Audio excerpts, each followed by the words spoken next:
الحمد لله نحمده ونستعينه ونستغفره ونؤمن به ونتوكل عليه ونعوذ بالله من شرور أنفسنا ومن سيئات أعمالنا من يهده الله فلا مضل له ومن يضلله فلا هادي له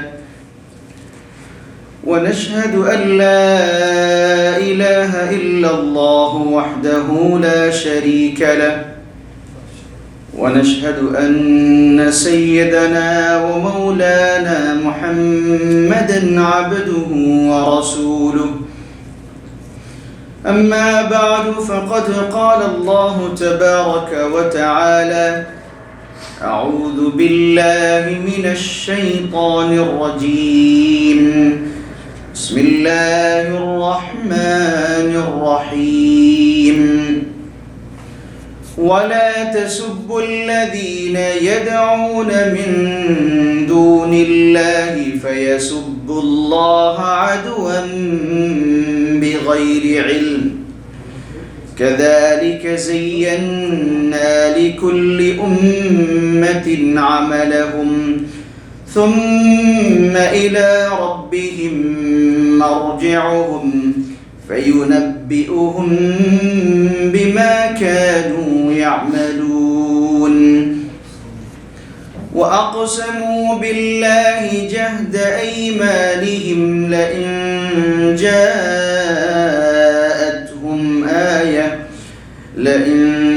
جاءتهم آية ليؤمنن بها قل إنما الآيات عند الله وما يشعركم أنها إذا جاءت لا يؤمنون ونقلب أفئدتهم وأبصارهم كما لم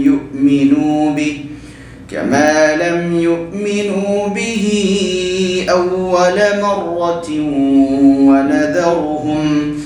ونذرهم في طغيانهم يعمهون وقال تعالى إن الله وملائكته يصلون على النبي يا أيها الذين آمنوا صلوا عليه وسلموا تسليما اللهم صل على سيدنا محمد وعلى آل سيدنا محمد كما صليت على إبراهيم وعلى آل إبراهيم إنك حميد مجيد اللهم بارك على محمد وعلى آل محمد كما باركت على إبراهيم وعلى آل إبراهيم إنك حميد مجيد میرے محترم دوستو اور بھائیو، سورۃ الانعام کی آج کی آیت نمبر 108 یہ آیت بہت ہی اہم آیت ہے۔ اللہ سبحانہ و تعالی اس آیت میں فرماتے ہیں وَلَا تَسُبُّوا الَّذِينَ يَدْعُونَ مِن دُونِ اللَّهِ۔ اللہ سبحانہ و تعالی مومن سے خطاب کرتے ہوئے فرماتے ہیں وَلَا تَسُبُّوا الَّذِينَ، تم برا نہ کہو، الَّذِينَ يَدْعُونَ مِن دُونِ اللَّهِ، ان لوگوں کو جو لوگ اللہ بغیر کسی اور کو پکارتے ہیں، یعنی اللہ کے بغیر کسی اور کی عبادت کرتے ہیں، ایسے لوگوں کو تم برا مت کہو، ان کو گالی مت دو. اچھا، پھر اللہ فرماتے ہیں فَيَسُبُّ اللَّهَ عَدْوًا بِغَيْرِ عِلْمٍ. وجہ کیا ہے؟ یہ تو ہماری قوم نہیں ہے، ہمارے ساتھ میں نہیں ہے، ہم تو ایسے کرتے رہتے ہیں. گالیاں دو. اللہ فرماتا فَيَسُبُّ اللَّهَ، اس سے کیا ہوگا؟ فَيَسُبُّ اللَّهَ، یہ لوگ اللہ کو گالی دیں گے. فَيَسُبُّ اللَّهَ، اللہ کو یہ لوگ گالی دیں گے. وہ کیوں؟ عدوًا، بے ادبی کی وجہ سے، بغیر علم، جہالت کی وجہ سے. ان کے پاس تو علم ہے ہی نہیں، ان کے اندر تو ادب ہے ہی نہیں. ضرور تم اپنے نبی سے محبت رکھتے ہو، ان سے محبت رکھتے ہو، اللہ سے تمہاری محبت ہے، لیکن وہ تو اللہ کو مانتے ہی نہیں. اگر تم ان کے معبودوں کو گالیاں دو گے تو اس سے کیا ہوگا؟ یہ لوگ تمہارے رب اللہ سبحانہ و تعالی، تمہارا جو رب ہے اللہ ہے، ان کو گالیاں دیں گے. پھر اللہ فرماتے ہیں كَذَلِكَ زَيَّنَّا لِكُلِّ أُمَّةٍ عَمَلَهُمْ، کہ ہم اسی طریقہ سے ایسے ہی ہم مزین کر دیتے ہیں، خوبصورت بنا کے پیش کر دیتے ہیں. لِكُلِّ أُمَّةٍ عَمَلَهُمْ، ہر گروپ کی جو اعمال ہے اس اعمال کو ہم ان کے سامنے بالکل خوبصورت بنا کے پیش کرتے ہیں. اور یہ سمجھتا ہے ہر ایک قوم، ہر ایک گروپ، ہر ایک فرقہ یہ سمجھتا ہے، یہ جماعت یہ سمجھتی ہے کہ میں سب سے اچھا ہوں.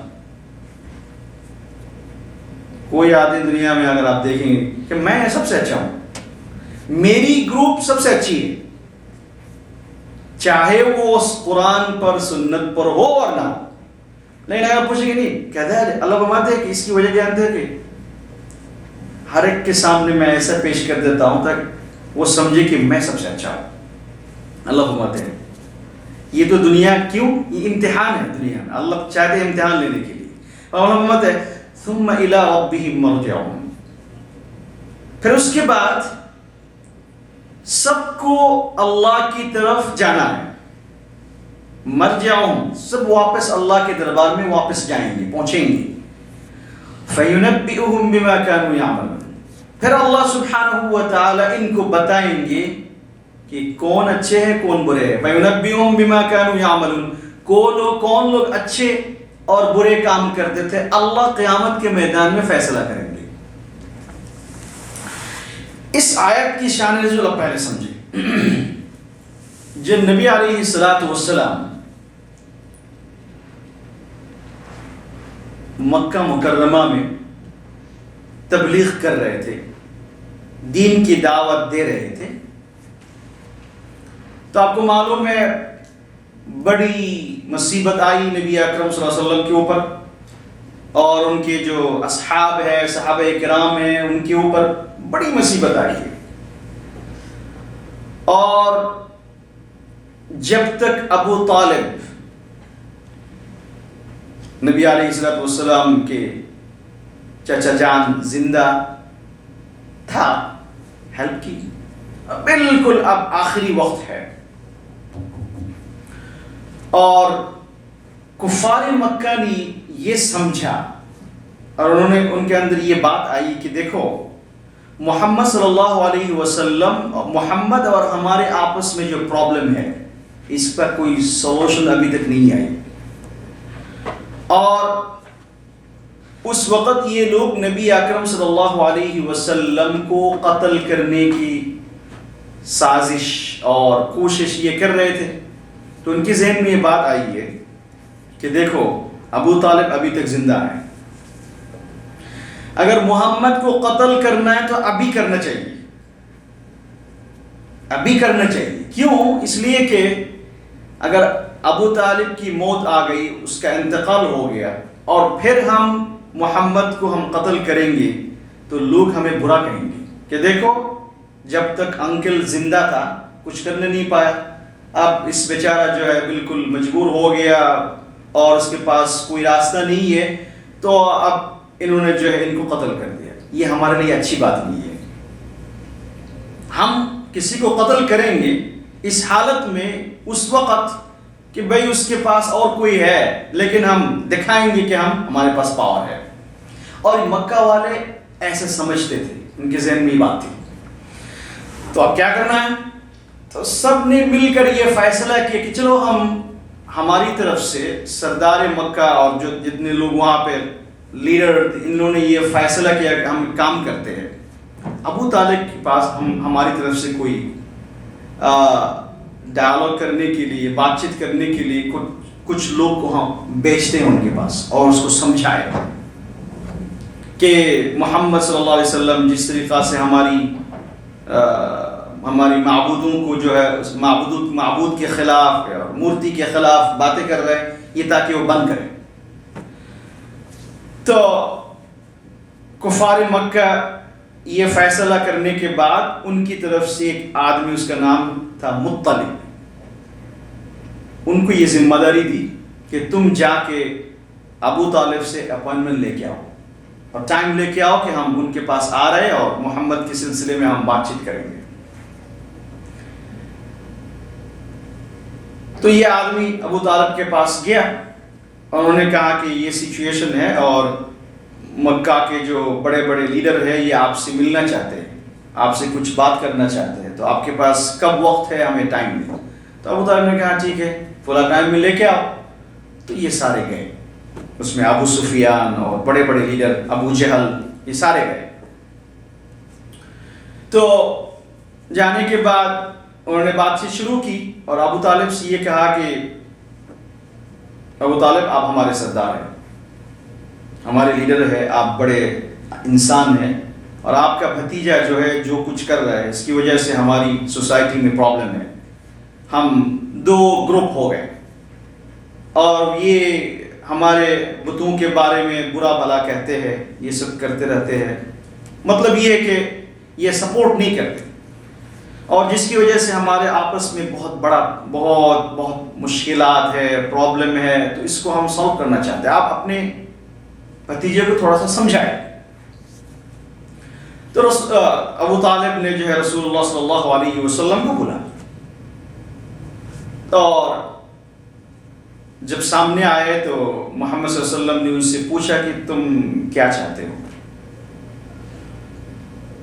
تو انہوں نے کہا کہ دیکھو یہ ہمارے پاس میں یہ پرابلم ہے، تم اس کو سالو کرو، اس کو بند کرو، اور ہم ایسا کر لیتے ہیں کہ اگر تم ہماری بتوں کے بارے میں باتیں کرنا چھوڑ دی تو ہم بھی تمہارے بارے میں کچھ نہیں کہیں گے، تو اس کو بند کرو۔ تو محمد صلی اللہ علیہ وسلم نے باتیں شروع کی، انہوں نے کہا کہ دیکھو کہ تمہیں میں ایک کلمہ کے بارے میں بتاؤں کہ اگر تم وہ کلمہ پڑھو، اگر تم وہ کلمہ پڑھ لو تو عرب کے سارے لوگ تمہیں مانیں گے اور عجم کے لوگ بھی تمہیں اپنا سردار مانیں گے۔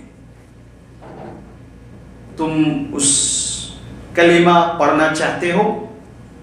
ابو جہل نے کہا بہت بڑی بات ہے، وہ تو لیڈرشپ کے پیاس ہے نا، کہ مجھے لیڈرشپ نہیں، دنیا قوم میں ایسے کچھ لوگ ہوتے ہیں ہمیشہ۔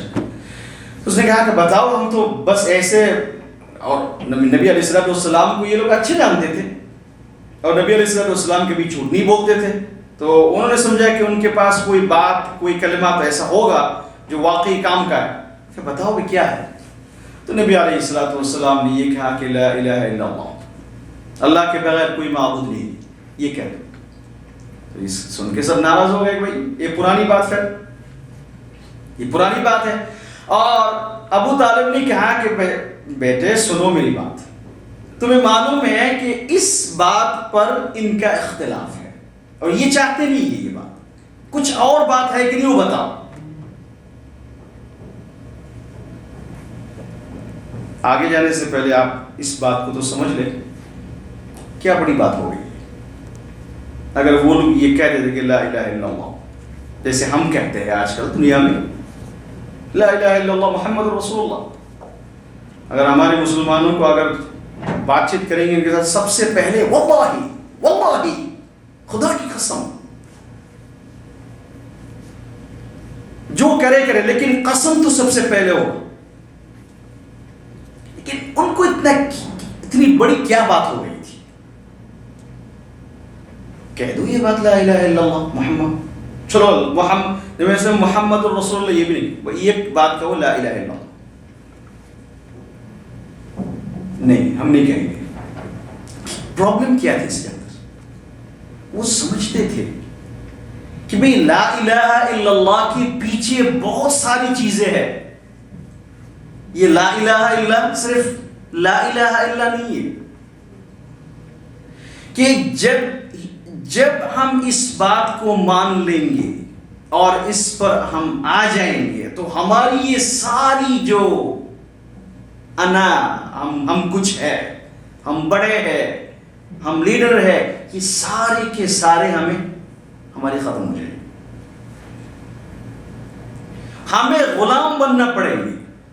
میں لاسٹ ویک بتا تھا کہ غلام کسے کہتے ہیں؟ ہمیں غلام بننے پڑے گی، اور ہماری ساری جو باتیں ہیں یہ سارے ختم ہو جائیں گے. یہ ایسا سمجھتے تھے، ہماری اتنی نہیں سمجھتے تھے.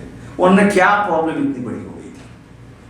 انہوں نے کہا نہیں، اسی بات پر تو ہمارا جھگڑا ہے، ہم یہ کلمہ سننے کو تیار نہیں ہے، اس کے بغیر کچھ اور چیز کہو، کوئی اور بات کہو.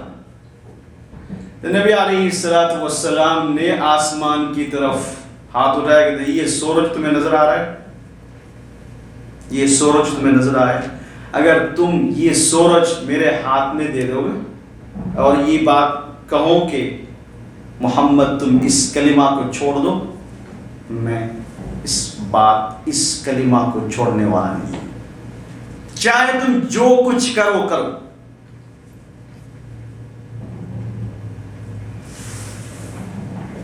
تو انہوں نے جب اٹھنے لگے مجلس سے، انہوں نے کہا کہ دیکھو ایک بات یاد رکھنا، تم نے ہماری بات نہیں سنی، لیکن اب سے یہ بات ہے کہ اگر تم ہماری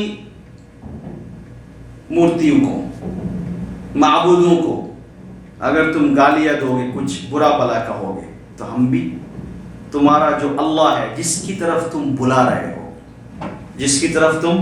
رہے ہو، تم جس کے بارے میں کہتے ہیں کہ سب سے بڑی ذات ہے، جو سب سے بڑا خالق ہے، تم جس کی طرف ہمیں بلا رہے ہو، ہم ان کو گالیاں دیں گے.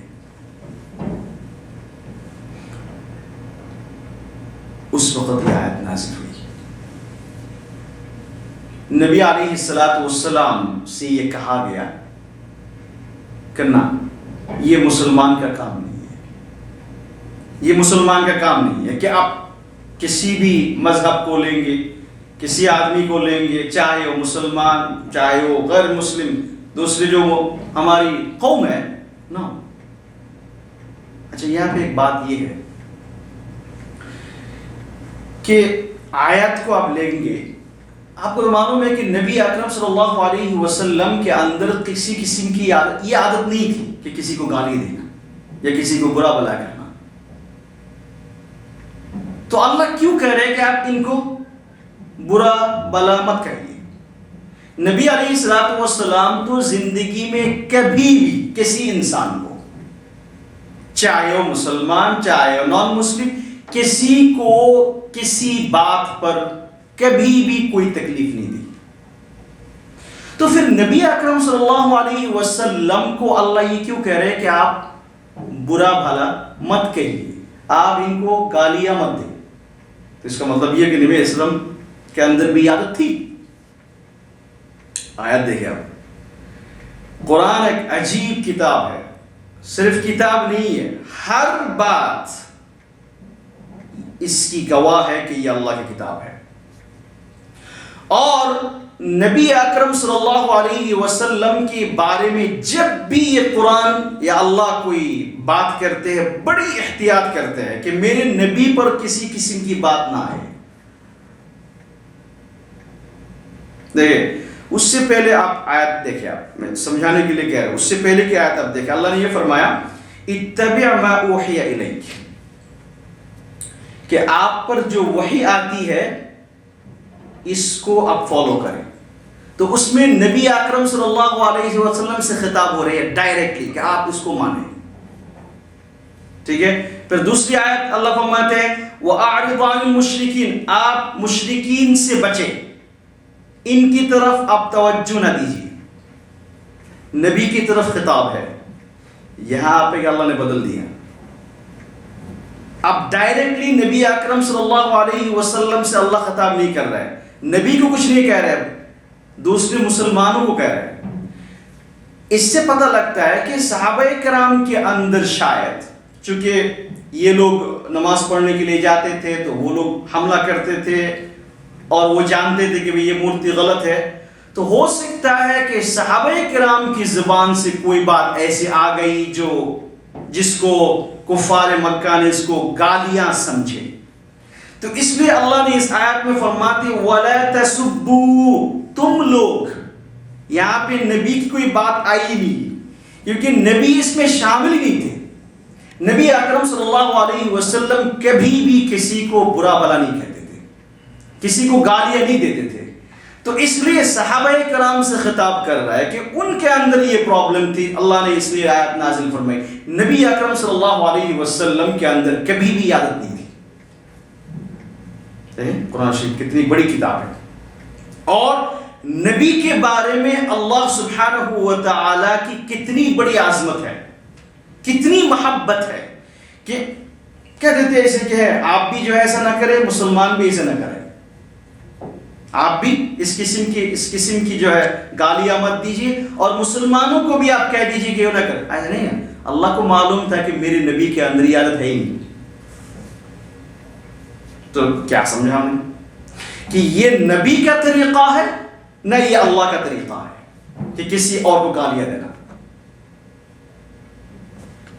کسی اور کوئی مذہب فالو کر رہے تو آپ کا کام ان کو پہنچا دینا، ان کو سمجھا دینا کہ بھئی یہ آخری کتاب ہے، اللہ کی کتاب ہے، محمد صلی اللہ کے نبی ہے. اگر اس نے سمجھ لیا اچھی بات ہے، نہیں سمجھے تو آپ کبھی بھی، سامنے بات آ رہی ہے وہ بھی آپ تفصیل سے بتاؤں گا، کبھی بھی آپ ان کے سامنے برا نہ کیجیے. اس سے ریزالو کیا ہوگا، اس لیے علماء نے لکھا ہے جو کام گناہ کا کام ہے اس سے کرنا بھی گناہ ہے، اور اس گناہ کا کام کے لیے سبب بننا بھی گناہ ہے. ایک تو گناہ آپ کر رہے ہیں، یہ گناہ ہے، لیکن آپ ڈائریکٹ کوئی گناہ نہیں کر رہے، لیکن اب اس گناہ کے لیے سبب بنا تو وہ بھی گناہ ہے. اس آیت سے مفسرین کیسے نکالا یہ بات، نکالی اسی بات. اللہ یہ کہہ رہے کہ اگر تم ان کو گالیاں دو گے تو یہ تمہیں گالیاں دیں گے، تو اس سے کیا ہو رہا ہے؟ اللہ کو جو گالیاں ملی ہے کس کی وجہ سے ملی ہے؟ آپ کی وجہ سے، میری وجہ سے ملی ہے. تو یہ بھی، اور یہ قرآن سے اللہ کہہ رہے کہ ایسا تم مت کرو، جو کام اللہ نے منع کیا ہے وہ آپ کر رہے، گناہ ہے. اور دوسری بات یہ ہے کہ ایک حدیث میں ہے، اس کی طرف اشارہ دوسری حدیث میں بھی ملتی ہے. ایک حدیث میں نبی علیہ السلام فرماتے ہیں کہ تم اپنے ماں باپ کو گالیاں مت دو، اپنے ماں باپ کے بارے میں برا بھلا مت کہو. صحابہ کرام نے پوچھا یا رسول اللہ یہ کیسے ہو سکتا ہے؟ ایک آدمی اپنی ماں کو گالی دے رہا ہے، ایک آدمی اپنے باپ کو گالی دے رہے، کیسے ہو سکتا ہے؟ یہ تو ہو ہی نہیں سکتا. آپ سمجھے کہ آپ کبھی اپنے باپ کو گالی دیتے ہیں؟ جو اچھے لوگ ہوتے ہیں، کوئی پاگل بن گیا کچھ، وہ الگ بات ہے. ہم جیسے مسلمان ہیں پھر بھی ہم کبھی بھی اپنی ماں اور اپنے باپ کو کبھی گالیاں نہیں دیتے. اور صحابہ کرام کی تو آپ تصور ہی نہیں کر سکتے، وہ تو ایسے لوگ تھے جیسے جنتی لوگ ہیں وہ سارے، وہ کیسے اپنے ماں باپ کو گالیاں دیں؟ تو ہو ہی نہیں سکتا۔ تو صحابہ کرام کو بڑا تعجب ہوا کہ یا رسول اللہ کیسے باتیں کرتے ہیں، ماں کو گالیاں دینا اور باپ کو برا بلا کہنا، یہ کیسی بات ہے؟ کون آدمی ایسے کر سکتا ہے؟ دنیا میں ایسے انسان نہیں ہے رسول اللہ۔ تو نبی علیہ الصلوۃ والسلام نے فرمایا کہ نو، یہ تو بات صحیح ہے کہ ڈائریکٹلی کوئی آدمی کسی ماں کو، اپنی ماں کو گالیاں نہیں دیتے، لیکن وہ کیا کرتا ہے، کسی اور کی ماں کو گالیاں دیتے ہیں تو اس سے کیا ہوتا ہے، وہ آدمی اس کی ماں کو گالیاں دیتے ہیں، تو تم کیا بنا ہے؟ سبب بنا ہے، تو یہ بھی گناہ ہے۔ تو اس لیے گناہ کا کرنا یہ بھی گناہ ہے، اور گناہ کے لیے سبب بننا یہ بھی گناہ ہے، کہ قرآن شریف میں ہے اور حدیث میں ہے۔ اچھا، اب یہاں پہ ایک بات آئے گی، آپ کیا کہہ رہے ہیں کہ یہ بتوں کو یا دوسرے مذہب کو یا دوسری قوم کو برا بلا کہنا منع ہے، لیکن قرآن میں تو بہت ہے۔ اللہ نے ایک آیت میں فرماتے ہیں کہ ضعف الطالب والمطلوب، کہ یہ مورتی جو ہے یہ بھی کمزور ہے، اور اس کی جو عبادت کرنے والے یہ بھی کمزور ہے۔ تو یہ برا بلانا تو کیا ہے؟ کسی مذہب کے بارے میں آپ کہہ رہے ہیں کہ یہ غلط ہے، تو علماء لکھتے دیکھیں، سنو، ایک ہوتا ہے ڈیبیٹ اور ایک ہوتا ہے گالیاں دینا، الگ بات ہوتی ہے۔ اب جب کورٹ میں جاتے ہیں یا جب کسی ڈیبیٹ میں جاتے ہیں، دو پارٹی ایک ساتھ ڈیبیٹ کرتے ہیں، تو اس وقت لوگ بہت ساری چیزیں بولتے ہیں، یہ صرف حق بات کو سمجھانے کے لیے کہ میں حق پر ہوں، اس بات کو سمجھانے کے لیے۔ اس میں کوئی آدمی ایسا نہیں سمجھتا کہ مجھے گالیاں دے رہا ہے۔ تو قرآن میں بھی اللہ سبحانہ و تعالی حق بات کو سمجھانے کے لیے بعض دفعہ ایسا کہا کہ بھائی دیکھو یہ تو کمزور ہے، تم کس کی بات کر رہے تو غلط ہے، لیکن اس میں برا بلا کرنا مقصد نہیں ہوتا، کوئی نہیں مانتے گا۔ جب ڈاکٹر کے پاس آپ جاتے ہیں، بہت سارے باتیں آپ ایسے کہہ دیتے ہیں، عیب، دوش، تو آپ اس کو دوش سمجھیں گے؟ نہیں بھائی، یہ تو بولنا میرے لیے ضروری ہے۔ یہ تو بعض دفعہ آپ جو مینٹلی سک پرسن جاتے ہیں ڈاکٹر کے پاس، تو کیا کہتے ہیں، پوری ہسٹری ہے، تمہارا ہسبینڈ کیسا ہے، تمہاری ماں کیسے ہے، تمہارے باپ کیسے ہے، کیا وہ ساری چیزیں، وہ ساری باتیں بالکل لمبی باتیں شروع کر دیتے ہیں کہ میرے ہسبینڈ نے ایسا کیا، میری وائف نے ایسا کیا، فلاں فلاں فلاں، ساری عیب بیان کرنا شروع کر دیتے ہیں۔ یہ عیب ہو گئی؟ نو بھائی، عیب نہیں، یہ تو اس کا علاج ہے۔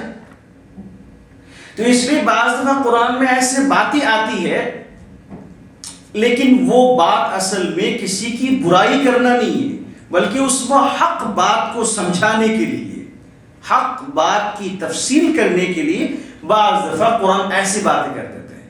لیکن علماء نے لکھا ہے، یہ جو آیت ہے ضعف الطالب والمطلوب، ضعف الطالب والمطلوب، کہ عبادت کرنے والے بھی کمزور ہے، معبود بھی کمزور ہے۔ اگر کوئی مسلمان کسی غیر مسلم کو بے عزتی کرنے کے لیے ایسی آیت تلاوت کی تو یہ اس کے لیے گناہ ہے، نہیں کر سکتا وہ، کیونکہ اللہ نے اس کو منع کیا ہے، اللہ نے اس کو منع کیا ہے۔ سمجھانے کی کوشش کرے، نہیں سمجھا، لیکن آپ اس کو ایسی بات نہ کہے جس کی وجہ سے اس کا دل ٹوٹ جائے، اس کے دل میں آپ کے رب کے بارے میں، آپ کے دین کے بارے میں، آپ اللہ کی کتاب کے بارے میں اس کو بدگمان پیدا ہو۔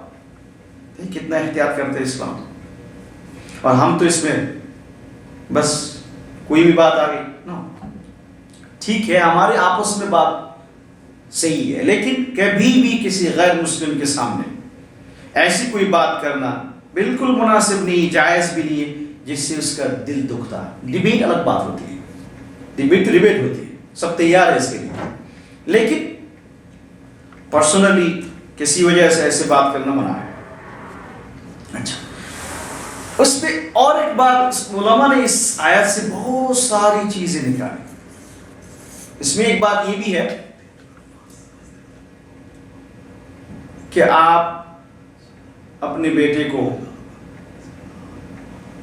دین پر لانے کی بڑی کوشش کی، اور یہ بیٹا آپ کا یہاں تک پہنچ گیا کہ یہ آپ کی بات سنتا بھی نہیں اور اس کو کسی طرف توجہ بھی نہیں دیتا۔ تو اب سچویشن ایسی آ گئی ہے کہ اگر آپ ان سے دین کے بارے میں بات کریں گے تو الٹا وہ ایسی باتیں کرتے ہیں جس سے کیا ہوتا ہے، اللہ اور اللہ کے اوپر بے عزتی ہوتی ہے۔ بعض دفعہ ایسی سچویشن آتی ہے، بہت بچے ایسے ہیں کیونکہ اس کا دین کا سمجھ نہیں ہے، اور آپ نے جو ہے ایسی بات اس کے سامنے سخت کر دی تو اس کا تو سمجھ ہے ہی نہیں، اس نے جو ہے الٹا ایسی بات کہہ دی جو قرآن اور حدیث کے خلاف اور نبی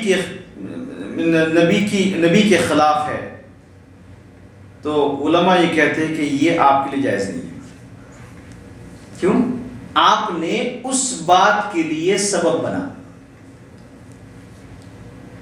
اس لیے دعوت دینا، دین کی طرف بلانا، اس کے لیے بھی علم چاہیے، اس کے لیے بھی علم چاہیے۔ آپ نے ایسے شروع کر دی، وہ تو آپ کے علماء یہ بھی لکھتے ہیں، اگر آپ یہ جانتے ہیں کہ آپ داعی ہے، دین کی طرف لوگوں کو بلاتے ہیں، لیکن آپ کو معلوم ہے کہ یہ آدمی ایسا ہے کہ آپ کی بات یہ سننے والا نہیں ہے، اور آپ زور زبردستی اس کے پاس جا رہے ہیں، اور اس کی زبان سے ایسی بات نکلی ہے جو قرآن اور حدیث کے خلاف ہے، قرآن اور حدیث کے خلاف ہے۔ علماء یہ لکھتے ہیں کہ آپ اس کے لیے گناہ گار بنیں گے، کیونکہ آپ نے اس کو یہ بات بولنے کے لیے آمادہ کیا۔ تو اس لیے دعوت دینے سے پہلے بھی آپ کو کچھ جاننا چاہیے، میں کیسے جاؤں، پولائٹ ہونا چاہیے، بات کرنے سے پہلے سمجھنا چاہیے کہ اس کی مینٹالٹی کیسی ہے اور اس کی عادت کیسی ہے، تو بہت ضروری ہے۔ اگر آپ ایسے نہیں کریں گے تو پھر یہ دین کے بارے میں بری باتیں کہیں گے اور پھر یہ اللہ اور اللہ کے رسول پر آئیں گے۔ اس لیے اللہ فرماتے ہیں فَيَسُبُّ اللَّهَ عَدْوًا، آپ کو یہ لوگ یا آپ کے رب کو، آپ کے اللہ کو یہ لوگ گالیاں دیں گے۔ وجہ کیا ہے؟ بے ادب ہے، اس کو ادب کوئی چیز معلوم ہی نہیں ہے، اللہ کون ہوتا ہے، رسول کون ہوتا ہے، ان کی اہمیت کیا ہے، ان کے بارے میں کیسے باتیں کرنی چاہیے، اس کو کچھ بھی پتہ نہیں۔ تو یہ بے ادب ہونے کی وجہ سے، بے ادبی کی وجہ سے یہ ایسی باتیں کر دیں گے جو آپ حیران ہو جائیں گے سن کے، اور اس سے آپ گناہ گار بنیں گے بغیر علم، جاہل ہے۔ اس لیے کبھی بھی آپ غیر مسلم کو دعوت دینے جائیں گے، اگر آپ دیکھ رہے ہیں کہ یہ آدمی ایسا ہے جو بری باتیں کرتے رہے، بس اس سے آپ پولائٹ سے آپ کچھ کہے اور وہاں سے ہٹ جائیں، کیونکہ یہ تو کرتے رہیں گے۔ ہاں بعض ایسے ہوتے ہیں ماشاءاللہ سننے والے ہوتے ہیں، سمجھنے کی کوشش کرتے ہیں، ان کو دعوت دیں۔ كَذَلِكَ زَيَّنَّا لِكُلِّ أُمَّةٍ عَمَلَهُمْ، اللہ فرماتے ہیں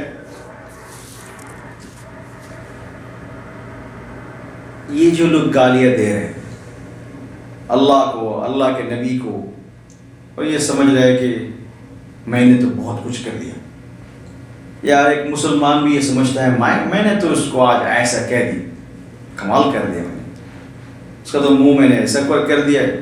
اللہ فرماتے ہیں کہ وہ سمجھ رہے کہ تو بہت بڑا اچھا عمل ہے، وہ یہ سمجھتا ہے کہ میں تو کام کر دیا، بہت بڑا کام کر لیا، ثواب کا کام ہو گیا، میں اس کا منہ میں بند کر دیا۔ ٹھیک ہے، دلائل سے اچھی طریقہ سے منہ بند کر سکتے ہیں، لیکن آپ گالیاں دے کے، بعض دفعہ ایسا ہوتا ہے کہ وہ آدمی کمزور ہے اور یہ آدمی ماشاءاللہ مسلمان بڑے، اس کی زبان بھی اچھی چلتی ہے، ہر چیز میں وہ ہے، دیکھنے میں ماشاءاللہ بڑا اچھا خاصا بڑا ہے، تو اس نے جو ایسی بات کر دی، بیچارہ مجبور ہو گیا۔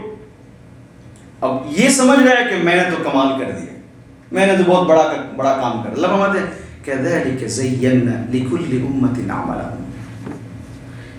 یہ جو اس کو اچھا، بہت خوش ہے، بہت اس کو اچھا لگ رہا ہے، اس کو وہ سمجھ رہا ہے کہ ماشاء اللہ بڑا اچھا کام کیا، دیکھو اس کو تو میں نے جو ہے اس کو اس کے سامنے اچھا بنا دیا. امتحان ہے اس کے لیے. میں نے ہر چیز کو اس دنیا میں امتحان کے لیے بنایا. ضروری یہ ہے کہ ہمیں علم ہو کہ کون سی چیز دین کا حصہ ہے اور کون سی چیز دین کا حصہ نہیں ہے. یہ تو پہلے سمجھنا چاہیے. اللہ فرماتے ہیں كَذَلِكَ زَيَّنَّا لِكُلِّ أُمَّةٍ عَمَلَهُمْ. ہر قوم کا جو عمل ہے اس کو میں نے اس کے سامنے مزین کر دیا، بالکل خوبصورت بن گیا اس کے. ہم دیکھیں گے کہ جو بھی آدمی جو بھی ہو پکا کافر ہے، اس کی ہر بات کفر ہے، لیکن میں نے تو کر دیا. کبھی کبھی دیکھنا لوگ کھڑے ہو جاتے ہیں شان رسالت فلاں فلاں فلاں ایسا کر کے، سمجھتا ہے کہ میں نے بہت کچھ کر رہا ہوں، اور یہ سمجھتا ہے کہ میں نے تو بہت کچھ کر دیا. ٹھیک ہے، نبی اکرم صلی اللہ علیہ وسلم کی شان الگ ہے، لیکن اس کا مطلب یہ نہیں کہ آپ نبی کو سامنے رکھتے ہوئے ہنگامہ اور یہ ساری چیزیں کیا بات ہوگی.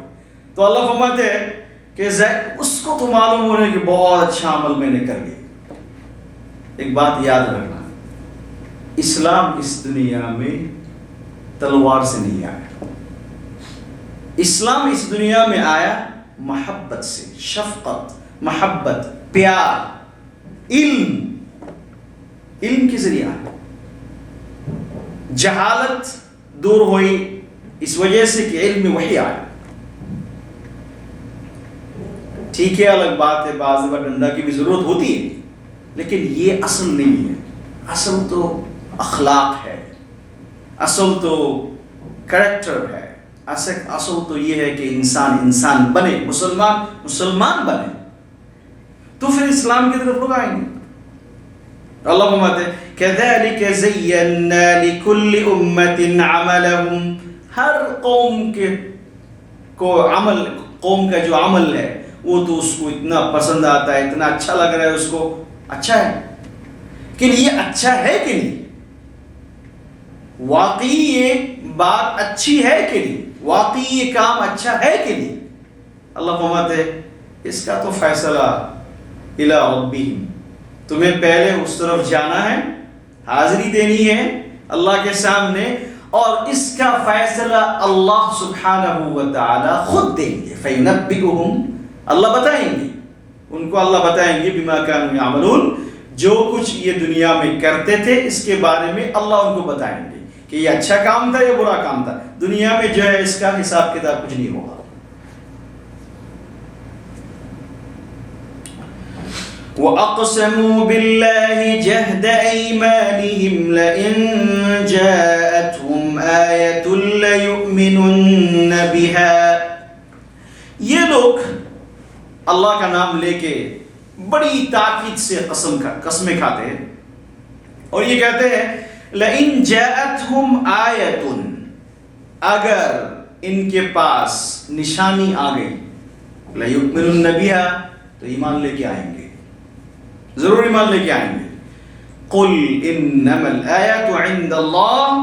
آپ یہ کہہ دیجئے کہ نشانی تو اللہ کے ہاتھ میں ہے، جب اللہ چاہے اس کو بھیج دیتے ہیں، اللہ نہیں چاہتے میرے ہاتھ میں نشانی نہیں ہے. وَمَا يُشْعِرُكُمْ. اللہ فرماتے ہیں کیا آپ کو خبر ہے، تمہیں خبر ہے، أَنَّهَا إِذَا جَاءَتْ، اگر یہ نشانی آ بھی گئی، لَا يُؤْمِنُونَ، ایمان نہیں رہیں گے. شان نزول اس کی یہ ہے، آپ کو معلوم ہے نبی علیہ السلام کے ساتھ معجزات تھے اور نشانی بھی تھی، لیکن جب انسان کے دل میں پرابلم ہوتا ہے، مرض، بیماری ہوتی ہے، تو یہ تلاش کرتے رہتے کچھ اور. انہوں نے، وہ کفار مکہ نے، یہ ساری نشانیاں آنے کے باوجود انہوں نے کہا کہ دیکھو ایک کام اگر تم کر سکتے ہو تو ہم آپ کو مانیں گے. کیا ہے کہ یہ جو دیکھو نا صفا پہاڑ ہے، اگر تم اس کو سونا بنا دو گے اور ہمارے سامنے یہ سونا بن کے آ جائیں گے تو پھر آپ کو ہم مان لیں گے. اب دیکھیں نبی علیہ السلام بھی عجیب انسان تھے, کتنے بڑے نبی تھے. مصلی اللہ کے کھڑے ہو گئے, چلو دعا کرتے ہیں اللہ سے کہ مجھے تو ان کو سمجھانا ہے, مجھے ان کو سمجھانا ہے. اور اللہ کے ہاتھ میں سب کچھ ہے. اگر اللہ سبحانہ و تعالی یہ نشانی بھیج دے اور اللہ تعالیٰ اس کو سونا بنا دے تو اللہ کا کیا مسئلہ ہے؟ یہ تو ہو جائے گا, ابھی ہو جائے گا, کن فیکون. نماز میں کھڑے ہو گئے, دعا کرنا شروع, اے اللہ یہ ان کو دین پر لانے کے لیے اللہ آپ اس کو جو ہے سونا بنا دے. اللہ کتنا تڑپ, کتنی محبت, کتنی شفقت, کتنی پیار, کتنا جلن اندر کہ کسی بھی طریقہ سے یہ مومن بن جائے. اللہ کا تو پتا ہے کہ یہ کیسے لوگ ہیں. جبریل علیہ السلام کو بھیجے, کہ جاؤ میرے نبی کو سمجھا کے آؤ, کہ دیکھو یہ میرے لیے کوئی بڑی بات نہیں ہے, اگر آپ کہیں گے ابھی میں اس کو بنا دیتا ہوں, ابھی میں بنا دیتا ہوں آپ کو, لیکن کچھ نہیں ہونے والا. اگر آپ کے سامنے, ان کے سامنے اگر میں اس پہاڑ کو سونا بنا دوں, میں کہہ دیتا ہوں کہ بی ایمان نہیں لائیں گے, کیونکہ دل کے اندر وہ بات نہیں ہے. اگر ہم یہ کر دیں گے کچھ اور مانگیں گے.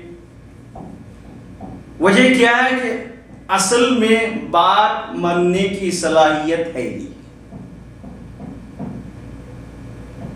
کیوں ایسا کر رہا ہے؟ عداوت, دشمنی, حسد, اس وجہ سے کر رہا ہے. اللہ بات ہے. لیکن بعض قرآن جب پڑھتے ہیں عجیب ہی نبی اسلام تھے. اللہ یہ چاہتے ہم بھی ایسے بنیں. یہ سب بتانے کا مقصد صرف بتانا نہیں ہے کہ ہمارے دلوں کے اندر بھی وہ سچویشن آ جائے کہ ایک آدمی پاگل ہے, ایک آدمی پاگل ہے کہ بھائی ایک آدمی مسلمان بن جائے. کہ نبی کو پتا تھا کہ یہ آدمی کا ہونے والا کیا ہے, یہ صرف موت کے انتظار میں ہے. جیسی موت آ جائے گی بس یہ زندگی اس کی برباد ہو گئی. تو اس لیے اس کو سمجھاؤ, اس کو جہنم کی آگ سے بچاؤ. یہ تھی ان کی پریشانی. ہمیں بھی وہ پریشانی چاہیے. واقعی میں بتاتا ہوں, اگر کوئی آدمی, مجھے ایک دفعہ ایک لڑکا ملا تھا سیکرامنٹو میں, وہ جماعت میں انگلینڈ سے آیا تھا. وہ لڑکا بالکل ینگ, 18 ایئرس یا 19 ایئرس کا بچہ تھا. عجیب اور غریب انسان تھا. یہ مسجد میں جماعت میں آیا. ابھی تک مجھے یاد ہے, میرے خیال میں 10-12 سال پہلے کی بات ہے. یہ نہ اس کی کھانے کی فکر تھی, نہ اس کی پینے کی فکر تھی. یہ ہمیشہ مسجد کے دروازے پر کھڑا رہتا تھا, کوئی آیا میں اس کو سمجھاؤں. 1 منٹ کے لیے یہ بچہ بیٹھتا نہیں تھا کہ کیا ہے یہ اس کے اندر. میں خود بھی حیران ہوں کہ واقعی اس کے اندر سمجھانے کے لیے, دین پر لانے کے لیے بڑی فکر ہے اس کی. اتنی فکر, وہ لگے رہے, وہ بالکل اس کو پکڑ رہا ہے, اس کو پکڑ رہا ہے, اس کو پکڑ رہا ہے, اس کو سمجھا رہا ہے. حیران ہو گیا یہ کہاں سے ملی. اس کو اللہ نے اس کے دل میں ڈالا. بڑی بہت ضرورت ہے اگر ایسے کچھ لوگ ہو جائے اور وہ واقعی سنسیئرٹی ہے. وہ مجھے اس کی سنسیئرٹی جو ہے اس کی پروف بھی میرے پاس ہے کہ واقعی وہ بہت سارے لوگ کرتے رہتے ہیں لیکن نیت الگ ہوتی ہے, پتہ چلتا ہے کہ وہ کیوں ایسا کر رہے ہیں. لیکن وہ آدمی, وہ لڑکا ایسا تھا کہ واقعی اس کے اندر سنسیئرٹی تھی. تو اللہ فرماتے ہیں وَأَقْسَمُوا بِاللَّهِ جَهْدَ أَيْمَانِهِمْ. تو نبی علیہ السلام سے جب ان لوگوں نے یہ بات کہی کہ سونا بنا دو ہم ایمان لے کے آئیں گے، تو نبی علیہ السلام نے یہ کہا واقعی تم مانو گے میری بات؟ سچی بات ہے، یہ سچی بات ہے؟ تو انہوں نے کہا اقسموا باللہ جہد ایمانہم. انہوں نے اللہ کا نام لے کے بڑی تاکید سے، جہد ایمان، ایمان کا مطلب قسم، بڑی قسمیں کھائی. بس اس دفعہ تو پکی بات ہے، اس دفعہ پکی بات ہے، آپ جو بھی کہیں گے اور یہ بات ہمارے سامنے آ گئی کہ یہ پہاڑ سونا بن گیا، تو بس پکی بات ہے، آپ کی بات ہم یہی ایکسپٹ کر لیں گے. وَأَقْسَمُوا بِاللَّهِ جَهْدَ أَيْمَانِهِمْ. ایک ہوتا ہے ایمان، قسم کھانا، جہد ایمانی، بڑی تاکید سے انہوں نے قسمیں کھائی. اور ایک قسم نہیں ہے، آپ دیکھیں گے بعض دفعہ مسلمان بھی ایسے ہوتے ہیں، بات شروع کرنے سے پہلے اتنی قسمیں. بھائی تمہیں کس نے کہا قسم کھانے؟ اتنی قسم کھانے کی تمہیں ضرورت نہیں. میں تمہیں اچھا سمجھتا ہوں، مسلمان نہیں، لیکن مسلسل واللہ واللہ خدا کی قسم کہتے رہتے ہیں، لیکن کام وہی کرتا ہے جو اس کے دل میں ہے، کام وہی کرتا ہے جو کرتا ہے. تو اللہ فرماتے ہیں کہ وَأَقْسَمُوا بِاللَّهِ جَهْدَ أَيْمَانِهِمْ. ان لوگوں نے اللہ کا نام لے کے بڑی تاکید سے قسمیں کھائی. تو اللہ فرماتے ہیں اور کیا کہا؟ لَإِن جَاءَتْهُمْ آیَةٌ. اگر یہ آیت، یہ نشانی آ گئی، لَيُؤْمِنُنَّ بِهَا. لا ہوتا ہے تاکید کے لیے. ایسی چیز عربی زبان میں لا تاکید ہوتی ہے، اس لیے اس کا نحو اور صرف میں ایک چیپٹر بھی ہے کہ لام تاکید اور نون تاکید. شروع میں ایک لام آتی ہے، اینڈ میں ایک نون آتی ہے. تو اس کو سمجھانے کے لیے کہ یہ بہت ہی یقینی ہے، اس میں کسی قسم کی شک اور شبہ نہیں ہے.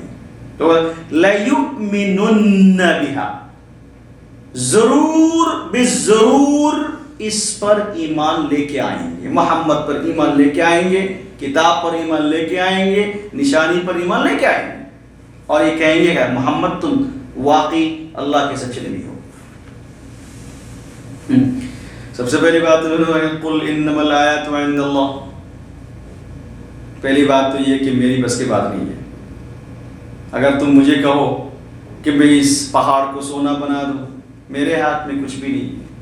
دیکھیں کتنے مجبور ہوتے ہیں نبی معجزہ کے لیے، نشانی کے لیے، وہ بھی آسمان کی طرف دیکھتے رہتے کہ بھئی کچھ آ جائے.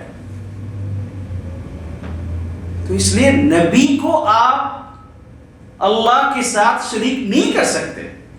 نبی کے ہاتھ میں وہ پاور ہے ہی نہیں جو اللہ کے ہاتھ میں ہے. نبی کو آپ اس جگہ پہ کھڑا کر ہی نہیں سکتے جہاں پہ اللہ کھڑے ہیں. نبی تو مجبور ہے. نوح علیہ السلام نے اللہ اس کو تو سمجھا دو، اس قوم کو تو سمجھا دو. دعا کرنا، صرف دعا ہی کر سکتے ہیں، کچھ نہیں کر سکتے. آف کورس اللہ، ان کی دعا بڑی دعا ہوتی ہے، اللہ ان کے بڑے قریب ہوتے ہیں، اللہ ان کی بات سنتے ہیں. لیکن آپ کہیں گے نہیں اللہ بغیر نبی کچھ کر دیں گے، تو یہ تو شرک ہے، نہیں کر سکتے. انما الآیات عند اللہ. آپ پہلے تو یہ بات صاف کر دیجئے ان کے سامنے کہ ایسا نہ ہو کہ میں کچھ دوں اور جو ہے کریڈٹ آپ کی ہو. اللہ بھی بڑی ذات ہے کہ دینا تو ہے، لیکن سب سے پہلے ان کی ذہن کو تو صاف کرو، تاکہ ایسا نہ ہو کہ میرے نبی کو وہ کچھ اور مان لیں. آپ پہلے اس کو صاف کریں. قل انما الآیات عند اللہ. اگر میں نے تمہیں کچھ دکھا دی، کچھ نشانی تمہارے سامنے لا کے کھڑا کر دی، تو یہ بھی سمجھو یہ میری نہیں ہے، میرے اللہ کی ہے. اور یہ سب کچھ اللہ کے پاس ہوتے ہیں. میرے پاس جو کچھ آتا ہے یہ اللہ سے ہی آتا ہے. تو اللہ فرماتے ہیں قل آپ یہ کہہ دیجیے انما الآیات عند اللہ، اس کا مطلب تو یہ ہوتا ہے کہ اللہ کے پاس ہوتے ہیں اور اللہ جب چاہتے ہیں دیتے ہیں. اگر میں کہوں کہ آپ مجھے ابھی دے دیں، اب پہلے بات کہی نا سورہ اور ایک آیت میں کہ اگر آپ ایسا سمجھتے ہیں کہ آپ لے کے آ جائیں گے آسمان کو سوراخ کر کے وہاں سے لے کے آ جائیں، زمین کے اندر سے آپ لے کے آ جائیں، آپ کے پاس اتنا پاور ہے تو لے کے آپ. کتنی بے نیاز ذات ہے، اس لیے ہمیشہ یاد رکھنا اللہ بہت ہی بے نیاز، کسی کا پرواہ نہیں کرتا، کسی کا بھی پرواہ نہیں کرتا. جب اللہ کی شان آ جاتی ہے کسی کا پرواہ نہیں کرتا. نبی کو بھی کہتے کیا بات ہے. اب وہ سورہ عبسہ کے اندر ہے نا، عبس وتولى ان جاءه الاعمى وما يدريك لعل، اس کا قصہ بھی پہلے گیا. ایک نابینا صحابی تھے نا، نبی کے سامنے بیٹھے ہوئے تھے، مسائل پوچھنے کے لیے آئے. تو نبی علیہ السلام کے پاس کچھ سردار مکہ آئے اور ان کی عادت ایسی تھی کہ بھئی یہ تو نکمہ قسم کے لوگ ہیں، ان کے ساتھ ہم بیٹھ نہیں سکتے، اگر ہمارے ساتھ باتیں کرنی ہے تو ان کو پہلے نکالو پھر ہم نہیں. نبی علیہ السلام کی حالت آپ کو معلوم ہے کہ پہاڑ کو سونا بنانے کے لیے کھڑے ہوئے دعا کرنے کے لیے. تو ہم کہتے ہیں کہ چلو ٹھیک ہے بھائی تم تو میرے اپنے صحابی ہو، تھوڑا سا اندر جاؤ، میں اس سے بات کرتا ہوں، آپ کے ساتھ میری دوستی ہے، ٹھیک ہے، اور آپ سے میری بلا تکلف باتیں ہوتی رہتی ہے. آپ کے ساتھ میں بیٹھا ہوں، کوئی آدمی آیا جو باہر کا آدمی ہے ملنے کے لیے آیا، اب میں کیا کہوں بھائی صاحب آپ تھوڑا سا ادھر جائیے، میں ان سے تھوڑا بات کر لیتا ہوں. تو اس سے آپ برا سمجھیں گے؟ نہیں، برا سمجھیں گے، میرا دوست ہے اور یہ میں تو ان کو ہمیشہ نصیحت کرتا رہتا ہوں، یہ تو مجھ سے ہمیشہ پوچھتے رہتے ہیں، تو یہ تو میرے اپنے آدمی ہیں. بس جبریل آ گیا، جبریل آ گئے، کیا بات ہے. اتی امر اللہ فلا عبس وتولى ان جاءه الاعمى وما يدريك لعله يزكى. آپ کو کیا پتا ہے اس کے دل میں کیا کوشچن ہے، اس کا جو دل ہے وہ کیسا ہے، آپ کو کیا پتا ہے.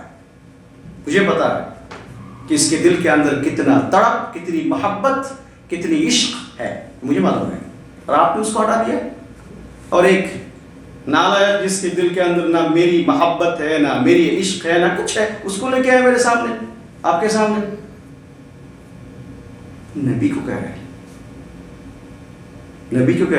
کچھ پرواہ نہیں کرتے اللہ تعالیٰ. جب اللہ کی شان میں آ جاتے ہیں بولو سب. اس لیے تو نبی سے بہت ڈرتے تھے بھائی. یہاں تک کہ حدیث میں آتا ہے جب بھی وہ صحابی نبی اکرم صلی اللہ علیہ وسلم کی خدمت میں آیا کرتے تھے ہمیشہ ریسپیکٹ کرتے تھے اور کہا کرتے تھے کہ بھائی صاحب تمہاری وجہ سے مجھے یہاں آسمان سے دھمکی آئی. ڈرتے تھے نبی علیہ السلام. کیوں؟ کہ ان اللہ لا ينظر الى صورکم، اللہ تعالیٰ تمہاری فیس کیسی ہے، وہ تو بیچارہ اس کا آنکھ بالکل نہیں تھی کہ ماشاء اللہ بڑے ہینسم ہے، نو، اللہ اس کی پرواہ نہیں کرتے. اللہ تو سب سے پہلے دیکھتا ہے کہ اس کا دل دیکھو، اس کے اندر میری ذات ہے کہ نہیں، محبت میری ہے کہ نہیں. اللہ کو یہ بہت پسند ہے. اور جس نے یہ جگہ لے لی، جس کے اندر یہ بات آ گئی، اللہ میاں اس کے لیے سب کچھ کر دیتے ہیں. نبی کو بھی وارننگ دے دیتے ہیں کہ بھائی ٹھیک نہیں یہ بات. کتنی بڑی بات ہے یہ. تو اللہ فرماتے ہیں قل انما الآیات عند اللہ، آپ یہ کہہ دیجئے سب سے پہلے کہ نشانی جو تم چاہ رہے ہو، نشانیاں یا علامت یا معجزہ یا اللہ کی طرف سے کوئی بھی نشانی، تو یہ تو اللہ کے ہاتھ میں ہے، یہ اللہ کے ہاتھ میں ہے. وَمَا يُشْعِرُكُمْ، اور آپ کو پتہ ہے، آپ کو معلوم ہے اب جانتے ہیں، تمہیں معلوم ہے کہ نہیں، انہا، اگر یہ نشانی آ گئی، اذا جاءت، آ گئی، لا یؤمنون، مجھے پتا ہے ان کا دل، یہ کبھی بھی ایمان نہیں لائیں گے، کبھی بھی نہ، کیونکہ ان کے دل میں کچھ اور بات ہے، کچھ دشمنی ہے، کچھ اور کچھ چاہتے ہیں، آپ کو پریشان کرنا چاہتے ہیں، یہ مقصد ہے ان کا۔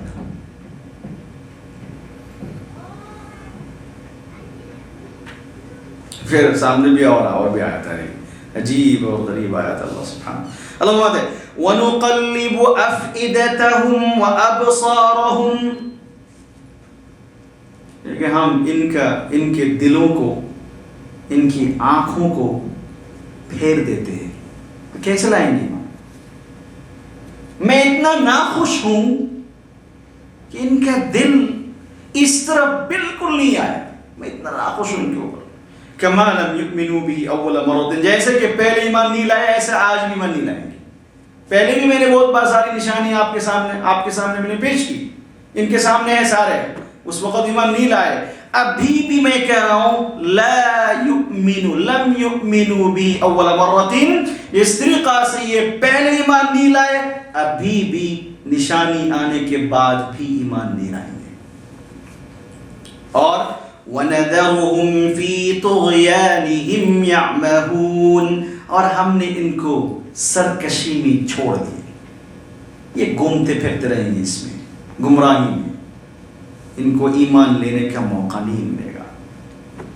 اللہ بات ہے، وَلَوْ أَنَّنَا نَزَّلْنَا إِلَيْهِمُ الْمَلَائِكَةَ وَكَلَّمَهُمُ الْمَوْتَى، یاد رکھیں کیا کریں، پارا ختم ہو گیا۔ تو اللہ تعالیٰ ہم سب قبول فرمائے، الحمدللہ۔